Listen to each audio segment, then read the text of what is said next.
بسم الله الرحمن الرحيم نحمده ونصلي ونسلم على رسوله الكريم باب الصلاة على النبي صلی اللہ علیہ وسلم بعد التشہد۔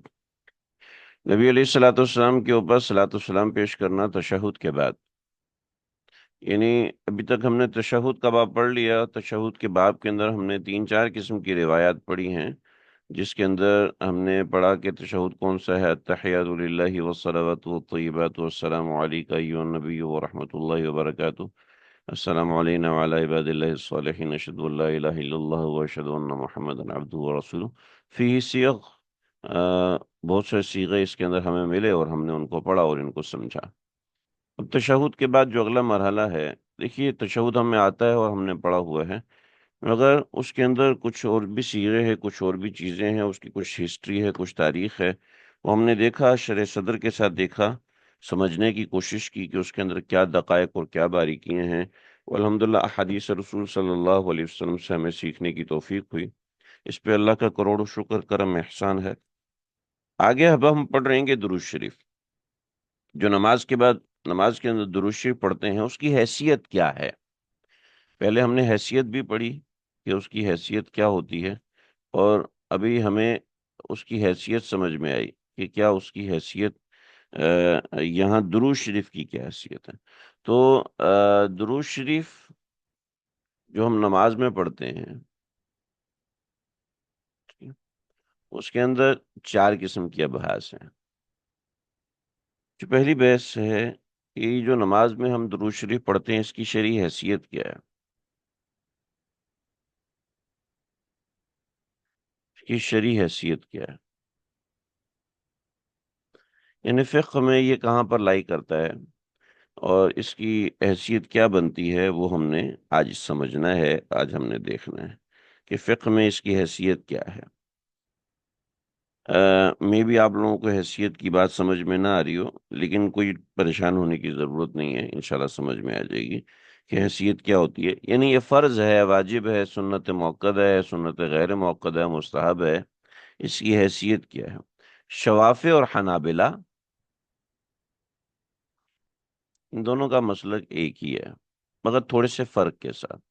شوافع و حنابلہ کہتے ہیں کہ یہ فرض ہے، نماز کے اندر درود شریف کا پڑھنا یہ فرض ہے، ٹھیک ہے، مگر درود شریف کی میں دو درجے ہیں۔ پہلا درجہ ہے کہ صلاۃ علی محمد،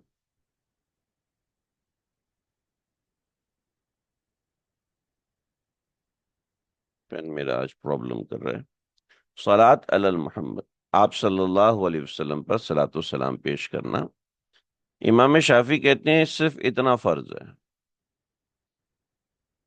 کیونکہ وہ کہتے ہیں ان اللہ و ملائکتہ یصلون علی النبی یا ایھا الذین آمنوا صلوا علیہ وسلموا تسلیما۔ ان اللہ و ملائکتہ، جو قرآن مجید کی آیت ہے، یصلون علی النبی، تو ان اللہ و ملائکتہ یصلون علی النبی، یہ چونکہ صرف محمد صلی اللہ علیہ وسلم پر صلاۃ کا ذکر ہے، صلاۃ کا مطلب یہاں فی الحال آپ سمجھ لیں درود شریف کا، تو بقیہ ہم اس کو انشاءاللہ سمجھتے ہیں، اس کے اوپر ہم بحث کریں گے۔ تو صلاۃ علی محمد یہ فرض ہے، نماز کے اندر فرضیت ہے، اور امام احمد ابن حنبل رحمۃ اللہ تعالی علیہ فرماتے ہیں کہ نماز کے اندر فرض نہیں ہے، فرماتے ہیں نماز کے اندر صرف صلاۃ علی محمد فرض نہیں ہے، بلکہ محمد کے ساتھ آل محمد پر بھی فرض ہے، ٹھیک ہے، آل محمد پر بھی فرض ہے، اس لیے کہ درود شریف میں جب صحابہ کرام نے آپ صلی اللہ علیہ وسلم پر صلات کا پوچھا، تو آپ صلی اللہ علیہ وسلم نے صرف اس کا نہیں بتایا، اب صرف محمد صلی اللہ علیہ وسلم پر نہیں بتایا، بلکہ آل محمد پر بھی فرمایا صلی اللہ علیہ وسلم۔ تو جب آپ صلی اللہ علیہ وسلم سے صلاۃ علی النبی صلی اللہ علیہ وسلم کا پوچھا گیا، تو آپ نے اپنے ساتھ آل محمد کا بھی ذکر فرمایا، تو اس لیے دونوں پر صلاۃ فرض ہے۔ یہ امام شافعی اور امام احمد ابن حنبل رحمۃ اللہ علیہ کے نزدیک، یاد رہے ان حضرات کے نزدیک تشہد بھی فرض کا درجہ رکھتا تھا، یہ تحیات للہ والصلوات والطیبات، ہمارے نزدیک مقدار تشہد بیٹھنا فرض تھا، اور تشہد پڑھنا یہ واجبات میں سے تھا۔ اس کے بعد احناف کا جو مسلک ہے وہ یہ نہیں، تھوڑا سا سمجھ لیجئے، اللہم صلی علی محمد، اللہم صلی علی محمد، امام شافعی رحمۃ اللہ علیہ کے نزدیک اتنا کہنا فرض ہے، اور امام احمد بن حنبل رحمۃ اللہ علیہ کے نزدیک اللہم صلی علی محمد وعلی آل محمد، اس کو ساتھ ملانا بھی فرض ہے، ٹھیک ہے؟ تو یہ حنابلہ کے نزدیک درود شریف کی شرعی حیثیت ہے۔ اب وہ کوئی بھی درود شریف ہو، وہ کوئی بھی الفاظ ہوں، کوئی بھی صیغے ہوں، لیکن صلاۃ علی محمد وعلی آل محمد ان حضرات کے نزدیک فرض ہے، فرض کا درجہ رکھتا ہے، اگر نہیں پڑھیں گے تو نماز نہیں ہو۔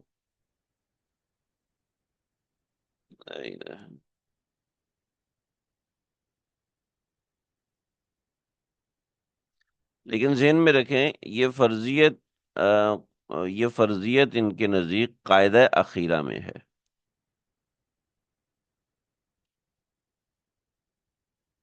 قاعدہ اولیٰ میں نہیں ہے، ٹھیک ہے؟ قاعدہ اولیٰ میں نہیں ہے، قاعدہ اخیرہ میں فرض ہے، ٹھیک ہے جی؟ تو یہ فرضیت قاعدہ اولیٰ میں نہیں ہے بلکہ قاعدہ اخیرہ میں ان کے ذمہ فرض ہے، لہذا یہ ذہن میں رکھیے گا۔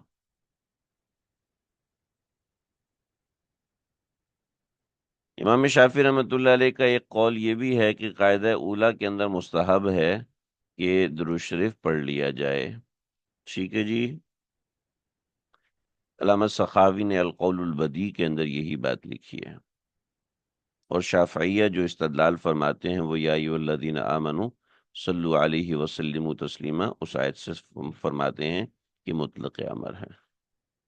حناف کہتے ہیں کہ نہیں، درود شریف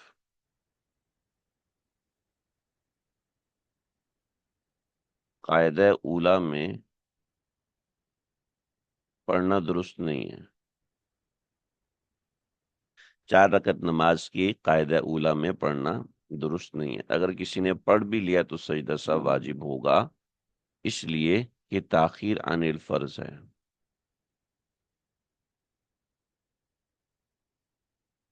تاخیر عن الفرض ہے، اس وجہ سے قاعدہ اولیٰ میں پڑھنا جائز نہیں ہے، اور نبی علیہ الصلوۃ والسلام سے کہیں بھی منقول نہیں ہے کہ قاعدہ اولیٰ میں آپ صلی اللہ علیہ وسلم نے درود شریف پڑھا ہو، جبکہ قاعدہ اخیرہ کے اندر درود شریف پڑھنا یہ مستحب ہے،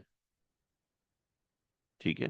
کیونکہ آپ صلی اللہ علیہ وسلم نے جو تعلیم فرمائی ہے وہ فرضاً کہیں بھی تعلیم آپ نے نہیں فرمائی، حتیٰ کہ بعض روایات کے اندر اتحیات کے بعد ڈائریکٹ سلام پھیرنے کا بھی ذکر ہے، اگر ہم اس کو فرض قرار دیں گے تو وہ روایات جو ہے ان میں تطبیق ممکن نہیں ہوگی،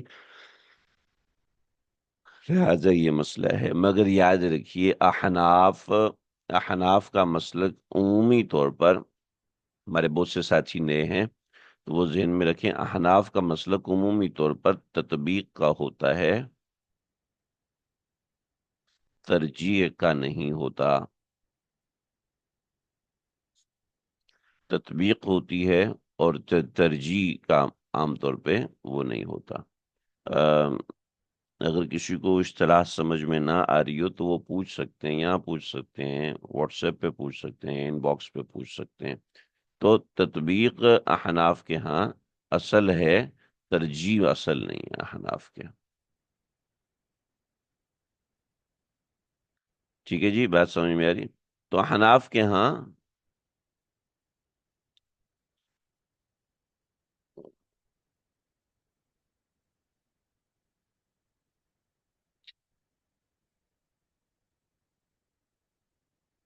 تطبیق سمجھا، تطبیق کا مطلب ہوتا ہے کہ دو چیزوں کو آپس میں مطابق کر دینا، دو چیزوں کو آپس میں جوڑ دینا، اس کو تطبیق کہتے ہیں۔ اصطلاحات سمجھا دیں، تطبیق و ترجیح، ایک منٹ رکیے گا۔ اس میں لکھنے میں پرابلم ہو رہی ہے۔ تطبیق کیا ہوتی ہے؟ دیکھیں جی، تطبیق یہ ہوتی ہے کہ دو چیزوں کو آپس میں مطابق کر دینا، ٹھیک ہے، اس کو تطبیق کہتے ہیں۔ اور ترجیح یہ کہتے ہیں کہ دو باتوں میں سے ایک بات کو ترجیح دینا۔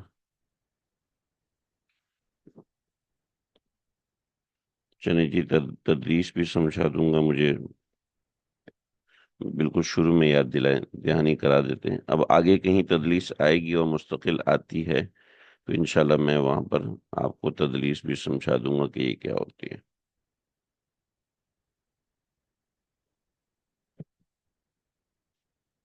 احناف کا مسلک وجوب درود کا نہیں ہے، احناف کا مسلک ہے، احناف کا مسلک استحباب کا ہے، کہ نماز کے اندر درود شریف مستحب ہے۔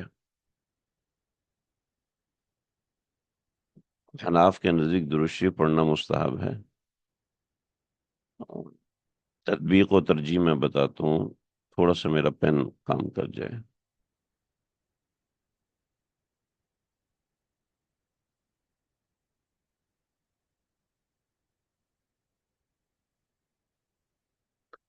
حناف جو ہیں وہ عام طور پر دو روایات میں سے ایک روایت کو نہیں لیتے، بلکہ احناف کا طریقہ کار یہ ہوتا ہے کہ احناف دو روایت میں سے ایک روایت کو ترجیح دیتے ہیں، تطبیق دیتے ہیں، یعنی ایسا عمل کرتے ہیں کہ دونوں روایات پر عمل ہو جائے۔ جس سے بطور مثال رفع الیدین ہے، نماز میں قبل از رکوع رفع الیدین کیا جاتا ہے، یہ روایت سے ثابت ہے۔ قب- قبل از رکوع رفع الیدین کیا جاتا ہے، یہ روایت سے ثابت ہے۔ تو احناف کہتے ہیں کہ یہ فرض میں نہیں ہے، بلکہ ایسا کر لیا جائے کہ نفل میں کبھی کبھار رفع الیدین کر لیا جائے، ورنہ اصلا رفع الیدین جو ہے آ، وہ منسوخ ہو چکا ہے۔ لیکن چونکہ روایت میں ثابت ہے، اس لیے نفلوں کے اندر کر لیا جائے، فرائض میں نہ کیا جائے، ایک منسوخ چیز ہے۔ تو آپ دونوں روایت کو تطبیق دیتے ہیں، کسی ایک روایت کو ترجیح نہیں دیتے، ٹھیک ہے۔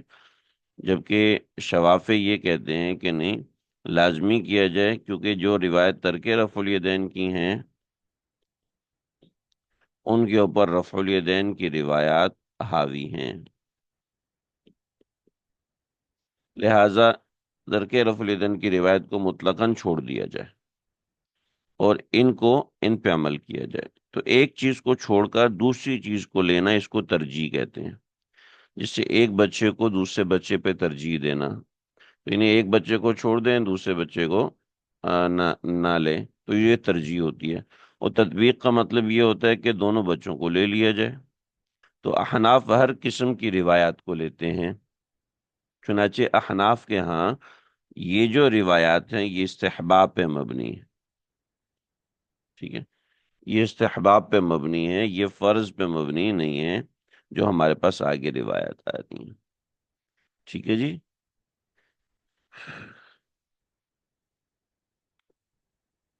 باقی وہ جو آیت مبارکہ ہے، اس آیت مبارکہ کے مطابق نبی علیہ الصلوۃ والسلام پر جو درود شریف پڑھنا فرض ہے، اس درود شریف کی فرضیت نماز کے اندر نہیں ہے، بلکہ یا ایھا الذین آمنوا صلوا علیہ وسلم تسلیما، یہ جو درود شریف ہے، یہ جو آیت ہے، یا ایھا الذین آمنوا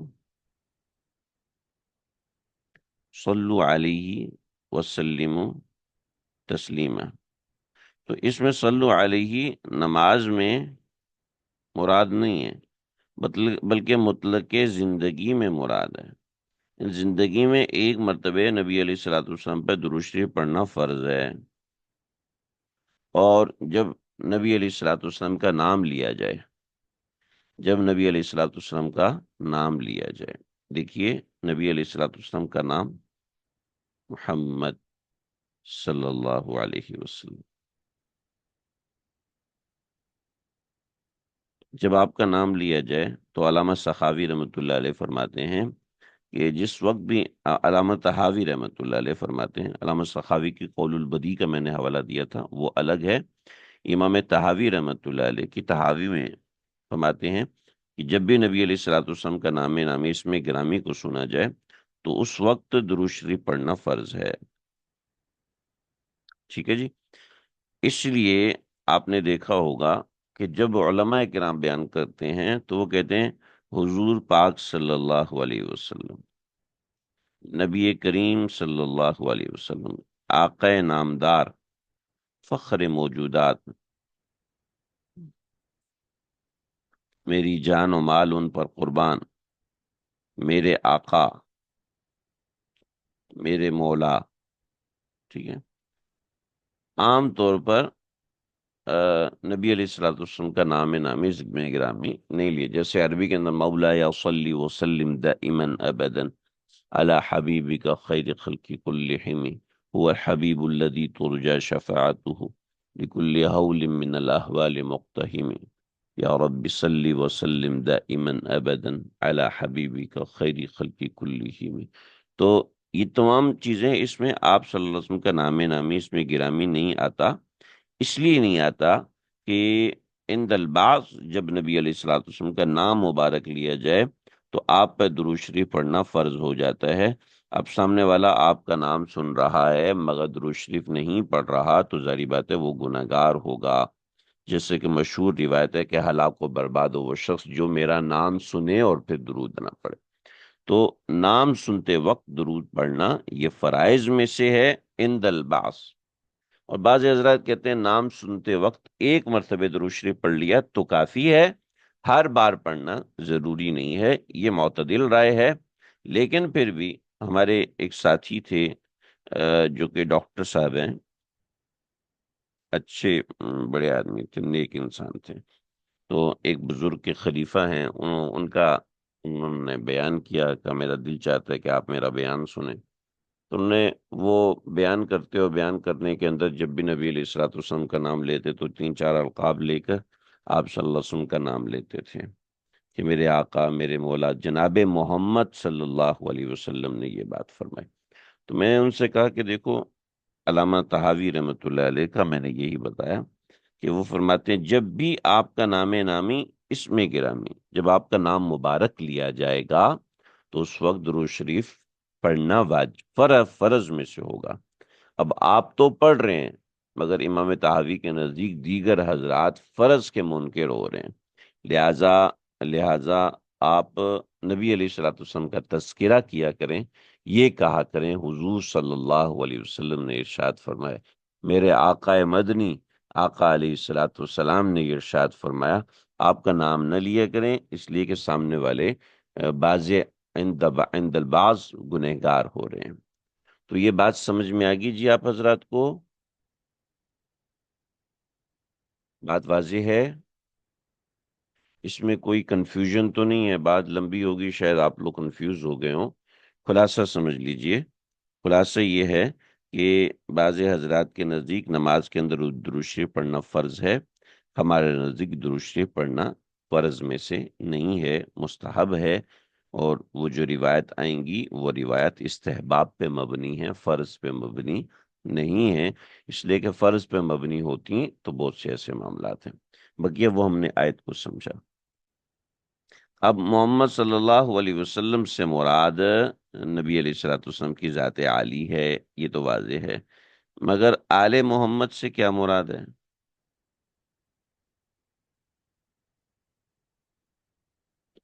آل محمد صلی اللہ علیہ وسلم بھی مقدار تشہد بیٹھنا فرض ہے، تشہد تو واجب ہے، ہم نے پچھلے سبق میں بتایا تھا، ابھی بھی بتایا۔ آل محمد صلی اللہ علیہ وسلم، آل محمد سے مراد فرماتے ہیں بنو ہاشم ہیں، اور آل محمد سے مراد بنو عبد المطلب ہیں، عند الشوافع، یہ آل محمد سے مراد ہیں۔ ٹھیک ہے، یہ پہلا قول۔ دوسرا قول، اس میں مراد ہے کہ آپ کی ازواج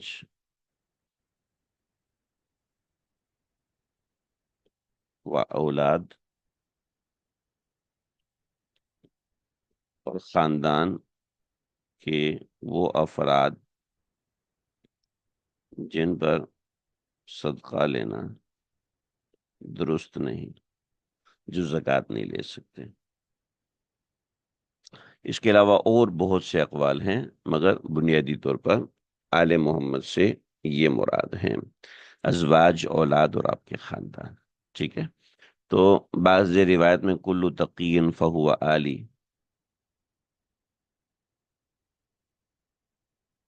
آپ نے فرمایا کہ ہر متقی آدمی میری آل میں سے ہے، ہر متقی آدمی میرے خاندان کا فرد ہے۔ تو یہ بھی فرمایا مگر آل سے مراد سادات ہیں۔ ٹھیک ہے جی، سید مراد ہے، جی ہاں آپ نے بالکل صحیح۔ لا الہ الا اللہ، استغفر اللہ، استغفر اللہ۔ تو آل محمد سے یہ مراد ہے۔ اگلی چیز، صلات سے کیا مراد ہے؟ تو سیدھی سی بات، صلات سے درود مراد لیتے ہیں، مگر درود کیا ہے؟ دیکھیے، آ، کچھ چیزیں ایسی ہیں جن کو تھوڑا سا آپ سمجھیے۔ آ، میں میں چاہوں گا یہ صلات کے حوالے سے کچھ بات میں سبق کے آخر میں عرض کر دیتا ہوں۔ ہم حدیث پڑھ لیں، مجھے عجیب سا ہو رہا ہے کہ کہیں ہمارا سبق ایسی بحثوں میں نہ الجھ جائے۔ وبالسند المتصل منا إلى إمام أبي داود رحمه الله تعالى قال حدثنا حفص بن عمر قال حدثنا شعبة عن الحكم عن ابن أبي ليلة عن كعب بن عجزة قال قلنا او قالوا، کہا کہ ہم نے کہا یا پھر کہا لوگوں نے، یا رسول اللہ، اے اللہ۔ یہ سند ہے اوپر، سند اتصال ہے۔ اس سند اتصال کو جو ہمارے نئے ساتھی ہیں وہ سمجھنے کی کوشش کریں۔ امرنا ان نصلی، ہمیں حکم دیا کہ ہم آپ صلی اللہ علیہ وسلم پر درود پڑھیں، وَأَن نُسَلِّمَ عَلَيْكَ، اور آپ پر ہم سلام پڑھیں۔ فَأَمَّا السَّلَامُ فَقَدْ عَرَفْنَا، سلام تو ہمیں پتہ چل گیا کہ وہ کیا ہے، یعنی التحیات للہ والصلوات والطیبات والسلام علیک ایہا النبی، وہ ہمیں پتہ چل گیا۔ فَأَمَّا السَّلَامُ فَقَدْ عَرَفْنَاهُ، ہمیں سلام کا پتہ چل گیا۔ فَكَيْفَ نُصَلِّي عَلَيْكَ، لیکن ہم آپ کے اوپر صلات کیسے پڑھیں، ہم آپ کے اوپر درود کیسے پڑھیں؟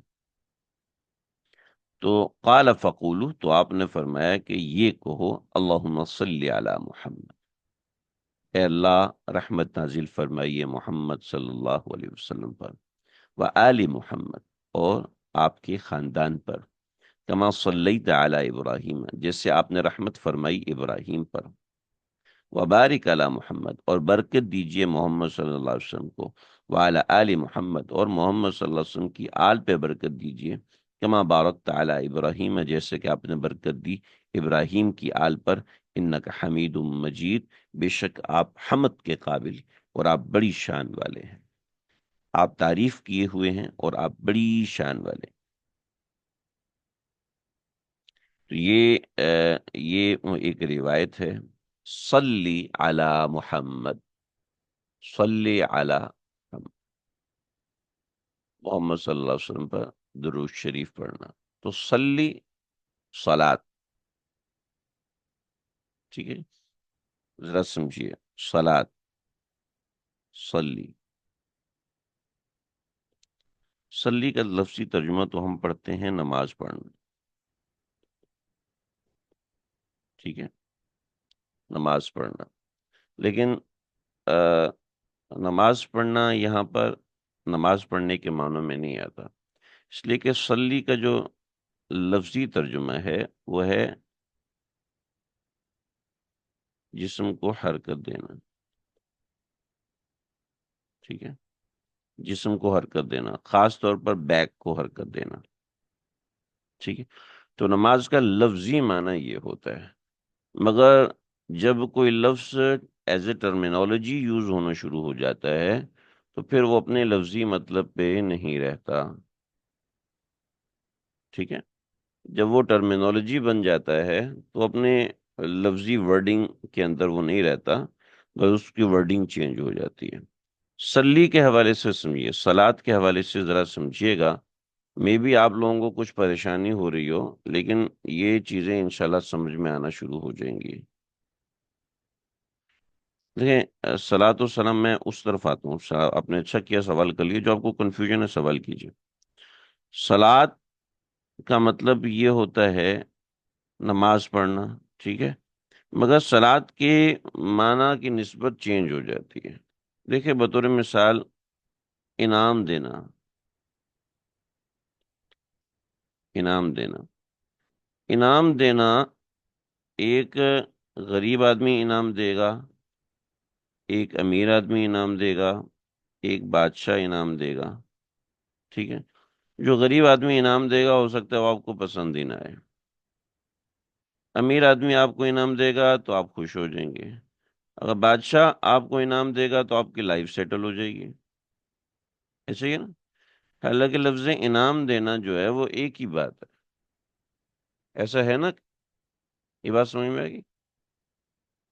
تو انعام دینے کی نسبت جب کسی شخص کی طرف ہوتی ہے تو اس کا معنی چینج ہو جاتا ہے، اس میں بہت سی باتیں چینج ہو جاتی ہیں، اس کا لفظی مطلب تو وہی ہوتا ہے، بٹ اس کا معنی چینج ہو جاتا ہے، اس کے معنی میں بہت بڑا فرق پیدا ہو جاتا ہے۔ یہ بات سمجھ میں آ گئی؟ ایسے ہی صلاۃ علی النبی صلی اللہ علیہ وسلم، یہ ہے تو ایک ہی چیز، مگر یہ اللہ کی طرف نسبت ہو تو اس کا معنی اور ہے، جب فرشتوں کی طرف نسبت ہو تو اس کا معنی اور ہے، اور جب امتیوں کی طرف نسبت ہو تو اس کا معنی اور ہے۔ جب اللہ کی طرف نسبت ہوتی ہے تو اس کا مطلب ہے نزول رحمت۔ اللہم صلی علی محمد، اے اللہ محمد صلی اللہ علیہ وسلم پہ رحمت نازل فرمائیے، وعلی آل محمد، اور آپ کی آل پر رحمت نازل فرمائیے۔ یہ مخصوص دعا ہے، ٹھیک ہے۔ جو سلام ہے وہ دعا ہے سلامتی کی، صلات ہے نزول رحمت کے لیے۔ جب ہم نماز پڑھتے ہیں تو اس کے لیے لفظ صلات استعمال ہوتا ہے، ٹھیک ہے، تو وہ اور معنوں میں استعمال ہوتا ہے، مگر صلات علی النبی جب پروپوزیشن آف اعلی، جب پروپوزیشن آف اعلی کے ساتھ استعمال ہوتا ہے تو اس کا معنی درود کے ہوتا ہے، اور جب وداؤٹ اینی پروپوزیشن استعمال ہوتا ہے تو اس کا معنی نماز کے ہوتا ہے، ٹھیک ہے، بات سمجھ میں آئے گی؟ میں بھی تھوڑا سا مشکل لگے لیکن اس کو سمجھنے کی کوشش کیجیے۔ جب صلات کی نسبت فرشتوں کی طرف ہوتی ہے تو اس کا مطلب ہوتا ہے دعا، ٹھیک ہے، اور صلات کی نسبت جب انسان امتیوں کی طرف ہوتی ہے تو اس کا مطلب بھی نزول رحمت کی دعا ہوتا ہے، ٹھیک ہے۔ اللہ کی طرف نسبت ہو تو رحمت کو نازل کرنا ہے، ان اللہ و ملائکتہ یصلون، یصلون، اللہ نزول رحمت کی دعا کرتے ہیں۔ اگر ہم یہ ترجمہ کریں گے اللہ نزول رحمت کی دعا کرتے ہیں تو ہم تو کافر ہو جائیں گے، نعوذ باللہ من ذالک، اللہ حفاظت فرمائے۔ نزول رحمت کی اللہ تعالیٰ کس سے دعا کریں گے؟ اللہ تو مستجاب الدعوات ہیں، اور اللہ تعالیٰ تو دعاؤں کو قبول کرنے والے ہیں، تو اللہ رب العزت کس سے دعا کریں گے؟ لہٰذا ذہن میں رکھیں، والذی یصلی علیکم وملائکتہ لیخرجکم من الظلمات الی النور، تو یصلی علیکم، اللہ رحمت نازل فرماتے ہیں۔ یہ جو کمنٹس کے اندر چیٹ باکس کے اندر انہوں نے آیت لکھی ہے، والذی یصلی علیکم، یصلی علیکم، رحمت نازل فرماتے ہیں، ٹھیک ہے۔ اور لہٰذا جب ہم آیت کا ترجمہ کریں گے تو بڑا محتاط ہو کے ترجمہ کرنا پڑے گا۔ ان اللہ و ملائکتہ یصلون علی النبی یا ایھا الذین آمنوا صلوا علیہ وسلموا تسلیما، اللہ اور اس کے فرشتے رسول اللہ صلی اللہ علیہ وسلم پر درود بھیجتے ہیں، ترجمہ غلط ہے، ترجمہ غلط ہے، سمجھیے گا۔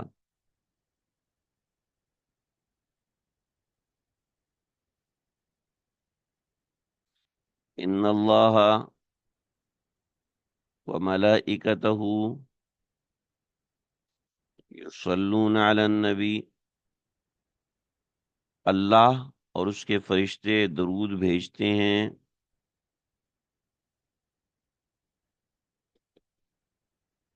ترجمہ غلط ہے. ٹھیک ہے، اس لیے کہ صلات کی نسبت اللہ کی طرف ہوتی ہے تو ترجمہ اور ہے، صلات کی نسبت فرشتوں کی طرف ہوتی ہے تو ترجمہ اور ہے. بے شک اللہ تعالی رحمت نازل فرماتے ہیں اور فرشتے درود بھیجتے ہیں. اے ایمان والو تم بھی درود بھیجو. ٹھیک ہے جی، بات سمجھ میں آ گئی. تو صلات کی نسبت اللہ تعالیٰ کی طرف ہوتی ہے تو معنی اور ہے، انسانوں کی طرف ہوتی ہے تو معنی اور ہے. فرشتوں کی طرف دعا ہے یا توصیف ہے، تعریف کرنا ہے. انسانوں کے لیے دعا کا معنی ہے. ٹھیک ہے جی، بات سمجھ میں آ گئی. تو صلات کی نسبت جو ہوتی ہے اس کے اندر یہ معنی اور یہ مفہوم ہے. امید ہے بات آپ حضرات کو سمجھ میں آ گئی ہوگی. تو یہاں پہ قولو اللہم صحابہ نے کہا یا رسول اللہ سلام تو ہمیں پتہ چل گیا ہے، مگر جب ہم نے آپ پہ درود پڑھنا ہے تو وہ ہم درود شریف کیسے پڑھیں وہ آپ ہمیں سکھا دیجئے، سمجھا دیجئے. اللہ، اتنی بڑی بات تھی، علم نہیں تھا. جزاک اللہ، شکر، الحمدللہ علم ہو گیا. صلاۃ السلام پروننسیشن کا ڈفرنس ہے یا میننگ کا ڈفرنس ہے؟ جی، دونوں کا فرق آپ کو سمجھ میں آ گیا ہوگا. نہ سمجھ میں آئے تو بتا دیجئے، ہم دوبارہ سمجھ لیتے ہیں. لا الہ الا اللہ. وبه قال حدثنا مسدد قال حدثنا يزيد بن زريع قال حدثنا شعبة بهذا الحديث قال صل على محمد وعلى آل محمد كما صليت على إبراهيم. دیکھیے، یہ جو آپ میں سے بہت سے ساتھی ایسے ہیں جو پہلی مرتبہ اس طرح کی کتاب پڑھ رہے ہیں، جو اصطلاحی کتاب ہے، جو فنڈامنٹلز کے اوپر مبنی ہے. دیکھیے، تو ایسے حضرات کے لیے یہ چیز سمجھنا آسان نہیں ہوتا، مگر پھر بھی اشارتاً بتا رہا ہوں.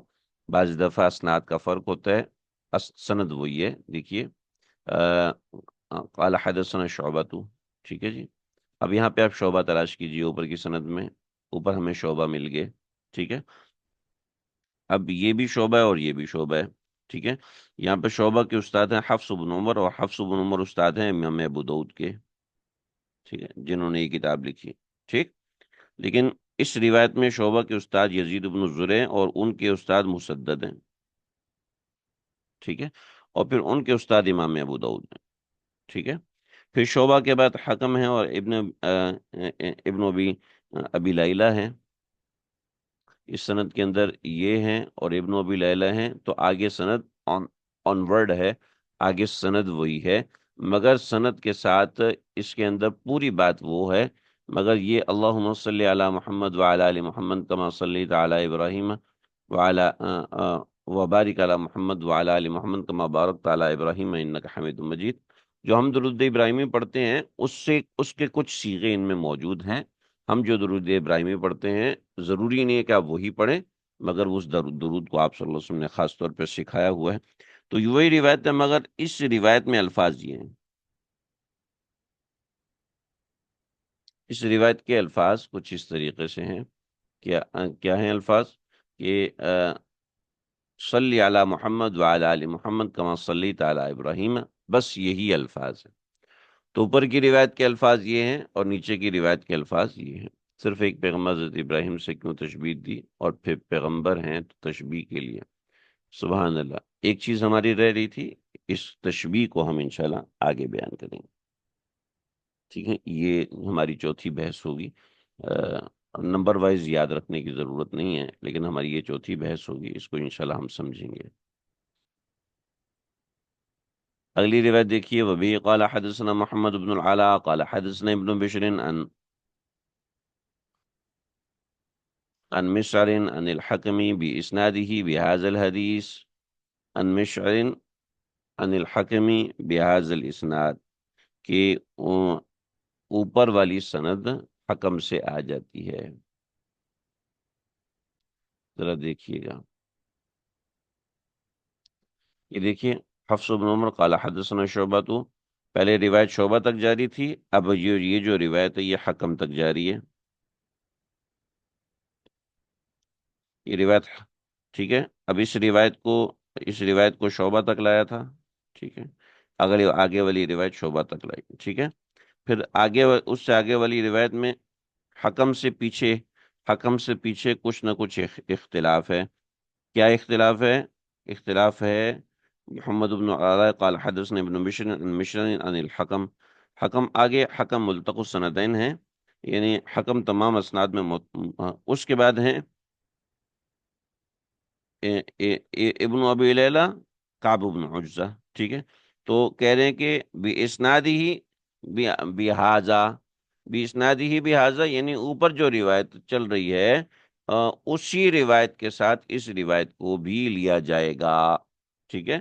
تو اختصار کے طور پر ابن ابی لیلہ اور کعب ابن عجزہ ان کے نام ہٹا دیے اور بتا دیے کہ اوپر والی سند چل رہی ہے۔ تو ذہن میں رکھیے کہ اوپر کی سند جو ہے وہ مین سند ہوئی، سمجھ لیں مین اسٹریم ہوئی، اور نیچے والی سند جو ہے اس کے آگے چھوٹے چھوٹے جو سبسٹانسز ہوتے ہیں یہ اس کے وہ ہیں۔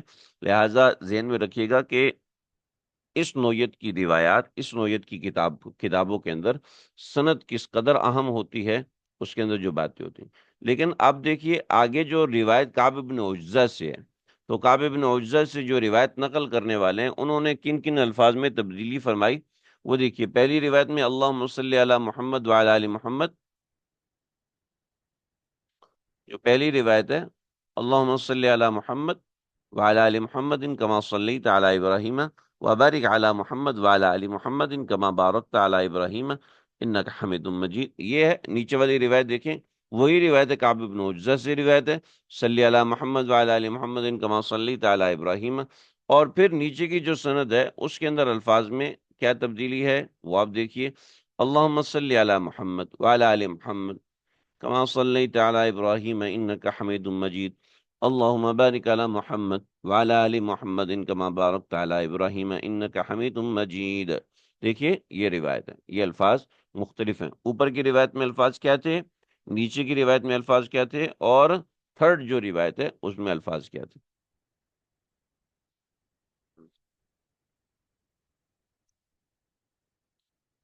اللہ اکبر کبیرہ، پہلی اور تیسری روایت کے الفاظ کافی مل رہے ہیں، اور لیکن جو درمیان کی روایت ہے اس کے الفاظ میں کچھ فرق ہے، لیکن ذہن میں رکھیے کہ یہ فرق سمجھانے کے لیے ان روایت کو لایا جاتا ہے۔ اچھا، یہ مشعر کی روایت کے حوالے سے کچھ یہ ہے، الفاظ میں تبدیلی، رواہ زبیر بن عدی عن ابن ابی لیلہ، عن ابن ابی لیلہ کما رواہ مشعر، رواہ زبیر بن عدی عن ابن ابی لیلہ، کہتے ہیں کہ ابن ابی لیلہ سے جو روایت نقل کرنے والے لوگ ہیں وہ، اچھا ابن ابی لیلہ سے روایت حکم نے نقل کی تھی نا، تو کہتے ہیں رواہ زبیر بن عدی عن ابن ابی لیلہ، حکم نے جو روایت نقل کی ہے، تو حکم کی جگہ پر زبیر بن عدی نے جو روایت نقل کی ہے وہ روایت بھی ایسے ہے جیسے کہ مسعر کی روایت ہے، یہ مسعر کی روایت ہم نے پڑھی، الا انہ قال، روایت میں تبدیلی ہے، کما صلیت علی ابراہیم انک حمید مجید وبارک علی محمد، یہ وبارک علی محمد کے ساتھ نقل کیا، اللہم بارک علی محمد نہیں ہے، ٹھیک ہے جی، وبارک علی محمد کے الفاظ تو ہیں مگر دوسری سند کے اندر وبارک علی محمد اللہم کے الفاظ نہیں ہیں، یعنی اللہم صلی علی محمد وعلی آل محمد کما صلیت علی ابراہیم انک حمید مجید وبارک علی محمد وعلی آل محمد کما بارکت علی ابراہیم انک حمید مجید، ایک لفظ کا فرق ہے، وساق مثلہ، اور روایت پھر اسی طریقے سے ہے۔ بات سمجھ میں آ رہی؟ یعنی آپ اس کو تھوڑا سا بیٹھ کے غور سے دیکھیں گے تب آپ کو یہ چیز سمجھ میں آئے گی، ویسے اس وقت آپ کو مکمل بات سمجھ میں نہیں آنے والی۔ ایک سوال آپ لوگوں نے کیا تھا وہ بہت اہم ہے، انشاءاللہ اس سوال کو، ہاں، تشبیہ ابراہیمی، تشبیہ ابراہیمی بہت اہم چیز ہے، انشاءاللہ ہم اس کو دیکھیں گے، آج ہی اس کو پڑھیں گے انشاءاللہ۔ اللہ اب روایت دیکھ لیجئے، روایت میں الفاظ کی تبدیلی کے ساتھ ہے اور بڑی اچھی چیزیں ہیں، اس کو دیکھیے۔ وبی قال حدثنا قال نبی عن مالک حوا حدثنا، ہا تحویل کے لیے آتا ہے، دو سندیں بن جاتی ہیں۔ ہا وحدثنا ابن الصريح قال انبانا ابن وهب قال اخبرني مالك عن عبد الله بن ابي بكر بن محمد بن عمرو بن حزم عن ابيه انه عن عمرو بن سليم الزرقي انه قال اخبرني ابو حميد السعدي رضي الله تعالى عنه انہم قالو، یا رسول اللہ، انہوں نے کہا کہ اے اللہ کے رسول صلی اللہ علیہ وسلم، کیف نصلی علیک۔ دیکھیں جب یہاں بھی یا رسول اللہ تھا، وہاں صلی اللہ علیہ وسلم کتابوں میں نہیں لکھا ہوا، ذہن میں رکھی گئی، ہم کبھی کبھی لگا دیتے ہیں جوش کے اندر آ کے، ورنہ نہیں لکھا ہوا۔ قولو، آپ نے فرمایا کہ اس طرح درود پڑھو۔ اب درود شریف پڑھنے کا طریقہ کار یہاں پر تبدیل ہے، وہ کیا تبدیل ہے؟ اللہم صلی علی محمد وازواجہ وذریتہ کما صلیت علی ابراہیم۔ اے اللہ درود نازل فرمائیے محمد صلی اللہ علیہ وسلم پر، رحمت نازل فرمائیے محمد صلی اللہ علیہ وسلم پر، وازواجی اور آپ کے ازواج پر، ذریتی اور آپ کے خاندان پر، کما صلیت علی ابراہیم جیسا کہ آپ نے رحمت نازل فرمائی حضرت ابراہیم علیہ الصلوۃ والسلام کے اوپر، وبارک علی محمد، اور اللہ رحمت نازل فرمائیے محمد صلی اللہ علیہ وسلم پر، وازواجی آپ کی ازواج پر، بارک برکت نازل فرمائیے آپ کے ازواج پر، وذریتی آپ کی ذریت پر، کما بارکتا جیسے کہ آپ نے برکتیں نازل فرمائیں، علی ابراہیم حضرت ابراہیم علیہ السلام، علی آل ابراہیم ابراہیم علیہ السلام کی آل پر، انک حمید مجید بے شک آپ قابل تعریف ہیں، تعریف کیے ہوئے ہیں، مجید ہیں اور پاکیزہ ہیں۔ جی آپ کو سمجھ میں آ گئی یہ بات؟ تو اس روایت کے الفاظ میں کچھ جو تبدیلی ہے وہ آپ کے سامنے واضح ہے۔ اللہ اکبر کبیرہ۔ دیکھیے جی، آگے آگے روایت پڑھیے، ہم تھوڑا تیز چل رہے ہیں مگر میرے خیال میں آہستہ چلنے کی کوئی ضرورت نہیں ہے، بات سمجھ میں آ رہی ہوگی۔ وبه قال حدثنا القعنبي عن مالك عن نعيم بن عبد الله مجمر المجمر، یہ نعیم بن عبداللہ المجمر، یہ المجمر ذہن میں رکھیے گا کہ المجمر کے نام سے محدثین نے ان کو کثرت سے ذکر کیا کہ یہ مجمر، ان محمد بن عبد الله بن زید و عبد الله بن زید، یہ عبداللہ بن زید، یہ محمد بن عبداللہ بن زید سے روایت ہے، اور عبداللہ بن زید کے حوالے سے بتا رہے ہیں کہ وہ عبداللہ بن زید اور عبداللہ بن زید هو الذی اری النداء بالصلاۃ، یہ عبداللہ بن زید، یہ وہی عبداللہ بن زید ہیں جن کو خواب کے اندر آذان دکھائی گئی تھی۔ جن لوگوں نے ہمارے ساتھ کتاب الاذان پڑھا ہے، ان حضرات کو پتہ ہوگا، کتاب الاذان ہم پڑھ چکے ہیں، ہم نے پڑھا ہے غالباً، ہاں کتاب الاذان ہم نے پڑھا ہے۔ حضرت عبداللہ بن زید وہ صحابی ہیں جن کو خواب میں آذان سنائی گئی تھی، اس کی تفصیلات ہیں، بہت ساری تفصیلات ہیں جو ہم پیچھے پڑھ چکے ہیں۔ اچھا جی، اخبارہ، انہوں نے خبر دی، اچھا یہ کہتے ہیں محمد بن عبداللہ بن زید، تو یہ عبداللہ بن زید کے حوالے سے تفصیل بتائیے، محمد بن عبداللہ بن زید کے حوالے سے تفصیل نہیں بتائی، بلکہ درمیان میں ضمناً و عبداللہ بن زید، یہ ان کے حوالے سے بتائی گئی بات۔ ٹھیک ہے جی، اخبارہ عن ابی مسعود الانصاری رضی اللہ تعالیٰ عنہ انہ قال، ابو مسعود انصاری رضی اللہ تعالیٰ عنہ سے وہ روایت کرتے ہیں کہ انہو قال، کہ انہوں نے کہا اتانا رسول اللہ صلی اللہ علیہ وسلم فی مجلسی سعد بن عبادہ، آپ صلی اللہ علیہ وسلم سعد بن عبادہ کی مجلس میں، فقال له بشیر بن سعد، تو آپ کو بشیر بن سعد نے کہا امرنا اللہ ان نصلی علیک یا رسول اللہ، اللہ رب العزت نے ہمیں آپ پر درود پڑھنے کا حکم دیا، کیف نصلی علیک، کیسے ہم آپ پہ درود پڑھیں؟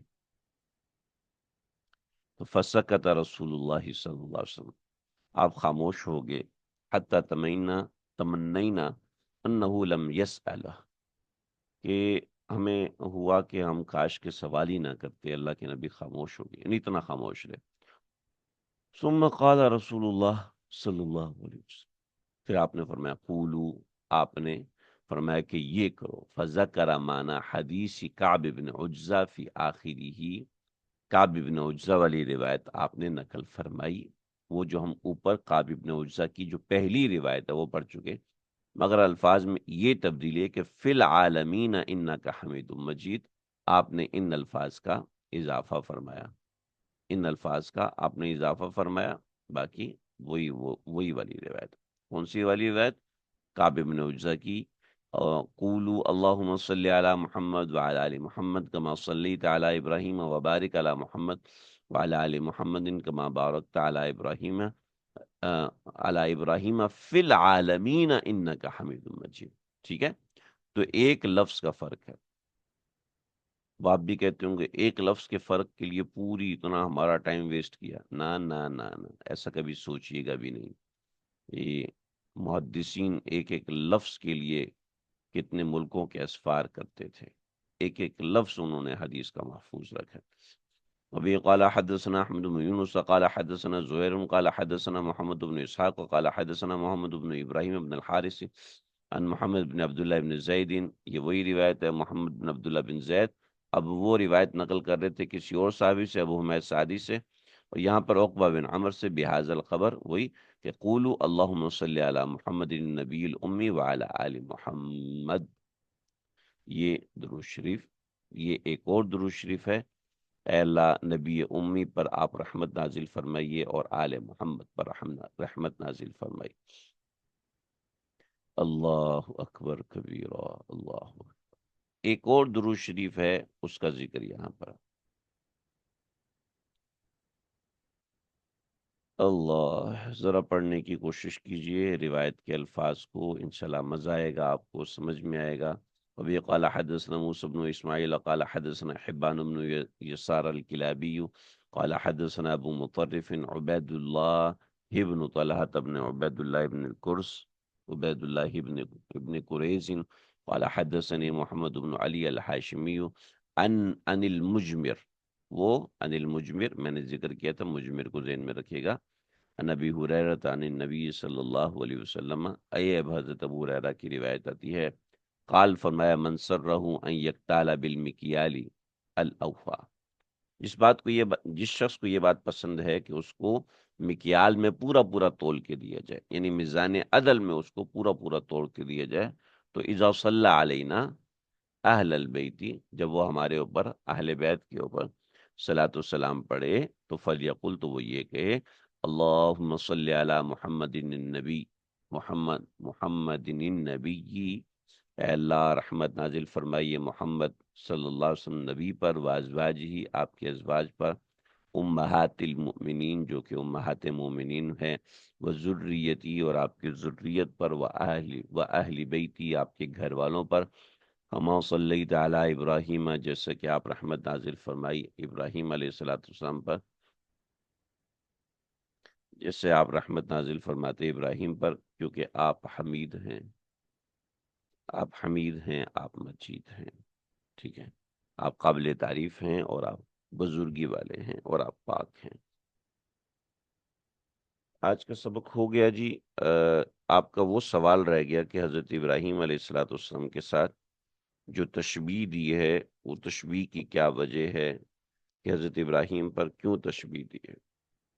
تو سیدھی سی بات ہے، اس کے اندر بہت تفصیلات ہیں، مگر بنیادی بات تھوڑی سی سمجھ لیجئے، میں 2-4 منٹ میں اس کو ختم کرتا ہوں، کیونکہ مجھے بھی بچوں کو پہنچانا ہے تھوڑا سی، تو اس کو ذرا سمجھیے۔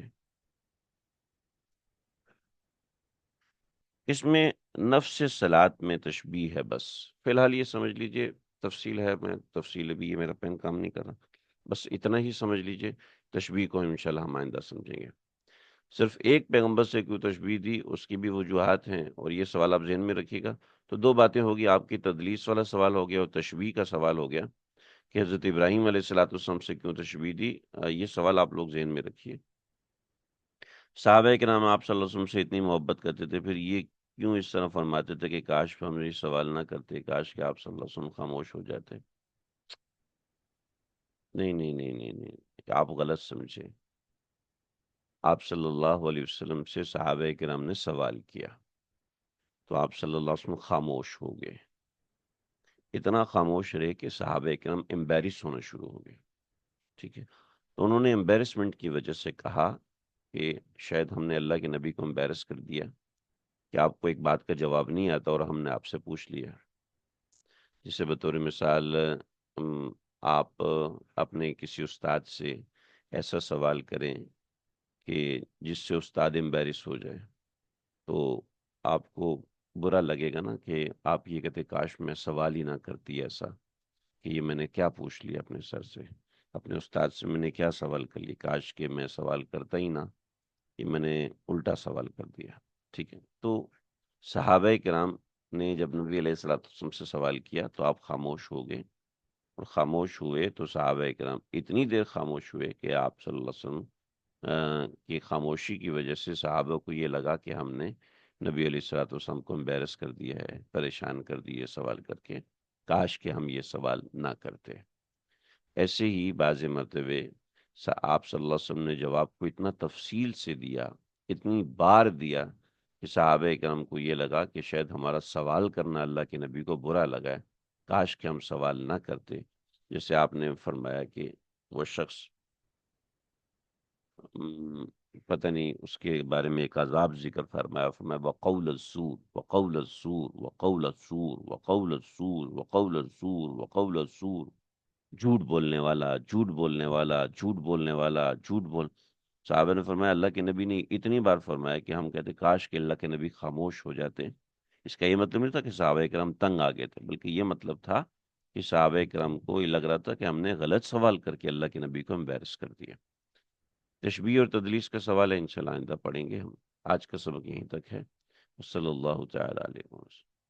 خاموش کیوں ہوئے نبی علیہ الصلوۃ والسلام؟